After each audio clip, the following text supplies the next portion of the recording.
guys, good morning. Today is February 1, 7:20 in the morning, and yeah, get dressed with me lang because minus 15 today and feels like minus 24. Look, it's kind of cold, yeah, but it's okay. We're going to Calgary today because someone's inviting us. Yeah, let's go. First, this Hitek, because hindi siya pwedeng mawala. This is from Uniqlo and this is from H&M. Yeah. Second one is this nice and warm knitted something. Yeah. Alam niyo ba guys, ang hirap mag-layer dito. Or ako lang.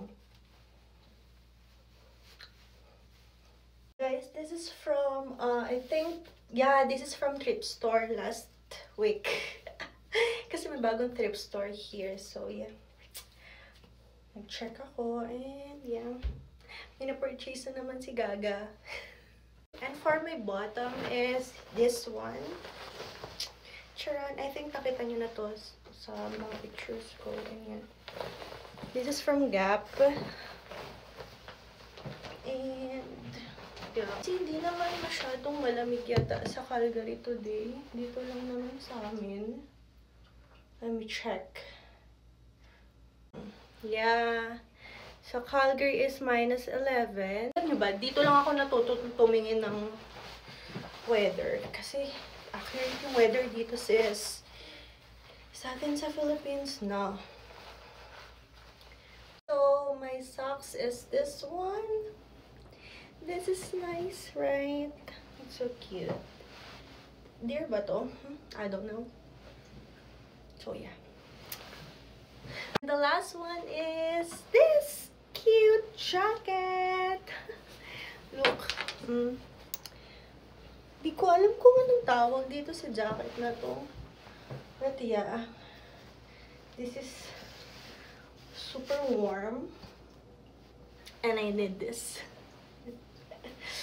Oh, I forgot my toque or beanie. Yeah, because tawag dito is toque and the other is they called beanie. Yeah. Oh, so cute.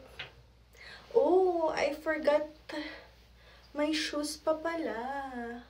Oh yeah, still I don't know what to wear pa kasi I need to check outside first. So, yeah. Dadala na lang din ako ng boots. And my shoes. Normal shoes. And then, it depends din pala if mintes or gloves ang susuotin ko. But yeah, I'll check it outside first. And yeah, that's it for today, guys. Thanks for watching. Bye! Arte ko.